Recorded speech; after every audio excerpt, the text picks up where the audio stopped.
pembelajaran pendidikan agama Islam (PAI), peran guru itu sangat penting. Jadi kalian sebagai calon guru pendidikan agama Islam nanti harus mempunyai metode pembelajaran. Bagaimana metode yang kita gunakan?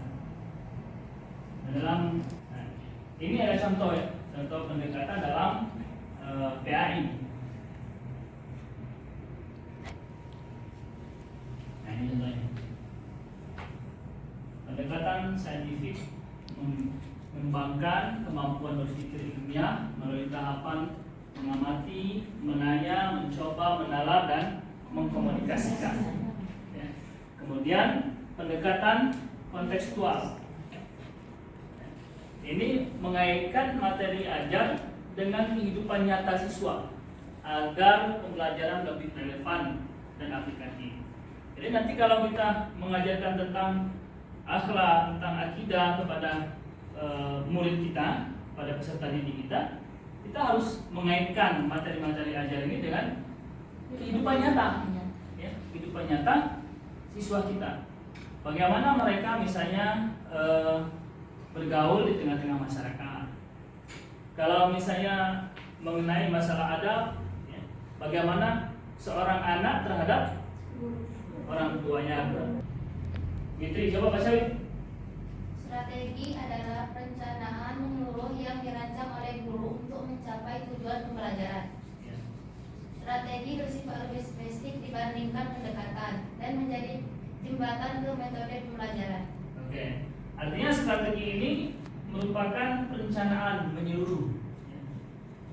Perencanaan menyeluruh yang dirancang oleh seorang guru. Jadi kita sebagai seorang guru nanti harus merancang bagaimana tujuan pembelajaran ini bisa tercapai dengan baik. Bisa dengan perencanaan yang matang, pembelajaran PAI tidak hanya mencerdaskan secara kognitif, tapi juga membentuk akhlak dan spiritual siswa. Artinya bukan hanya mereka pintar, ketika kita jawab, kita berikan pertanyaan, mereka bisa menjawab, gitu ya. Tapi karakter, ya, karakter spiritualnya. Pertanyaan, silakan. Oke, silakan.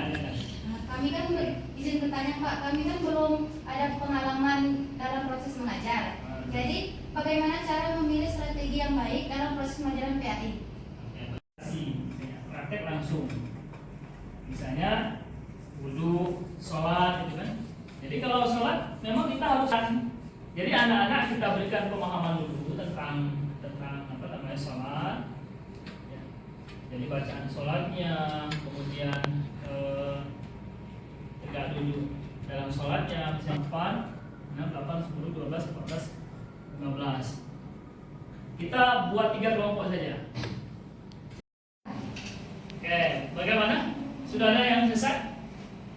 Ada ya? Silakan. Oke, dari kelompok 2 ya. Kelompok 2. Ayo, Fitri, silakan. Kelompok kami memilih pendekatan kontekstual atau nyata, atau kehidupan nyata dan yang dilakukan di kehidupan sehari-hari murid-murid. Materinya yaitu sholat jenazah. Metode yang kami pilih yaitu ceramah atau materi atau diskusi.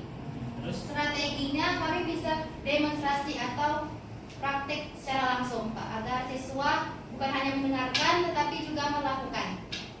Oke, artinya nanti ada praktek langsung gitu ya, demonstrasinya ya. Praktek sholat jenazah. Oke. Yang lain?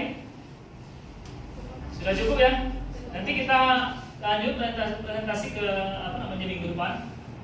Bagi yang belum, karena waktu kita sudah habis, maka saya simpulkan bahwa pendekatan, strategi, metode ini yang harus ada dalam proses pembelajaran.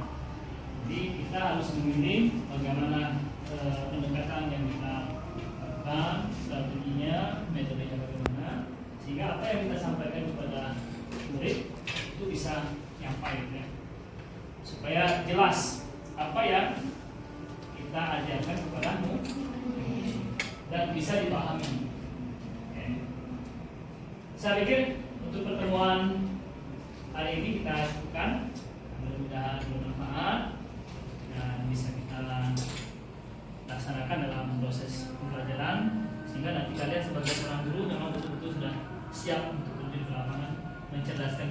dewasa bukan hanya kognitifnya saja, pemikirannya saja teman, tetapi juga harus cerdas secara spiritual. Jadi dia sangat